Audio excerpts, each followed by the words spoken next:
At Kilis border crossing, Turkish troops are trying to keep track of dozens of armed groups fighting in Syria's civil war. Among them Kurdish separatists, rebels from the Free Syrian Army and the Islamic State of Iraq and the Levant. Now the military says ISIL is heading this way after being pushed out of Kobani.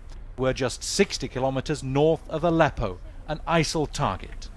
If there's another outburst of refugees at the border, it's going to put Turkey in a very difficult position. Do they turn them away? They can't take them in. They don't have anywhere to put them. In that sense, I think we really do need some support and help from the European Union.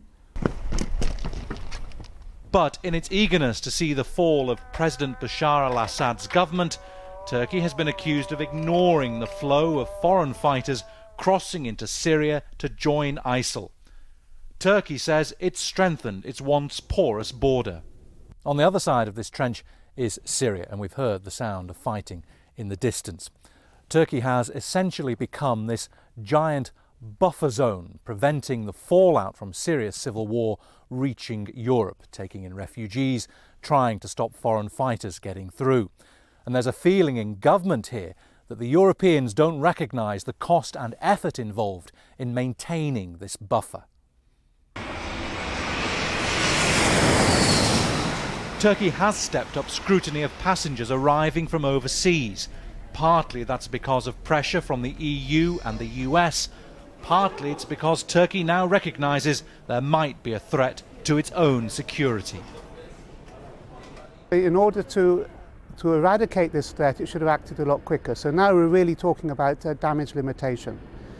Turkey also has a history. In 2003, we had bombings here in Istanbul from people who'd gone and been radicalized in Afghanistan with Al-Qaeda. You would have thought the Turkish authorities would have learned from that these people do come back. These mistakes, this policy of willful denial does come back to haunt you. Incoming passengers that fit a certain profile, like these four men, are taken for questioning. Turkey says it's deported more than 1,000 people with suspected links to ISIL. But according to the Institute for Strategic Dialogue, there are already more than 3,000 foreigners fighting in Syria and Iraq. Bernard Smith, Al Jazeera, Istanbul.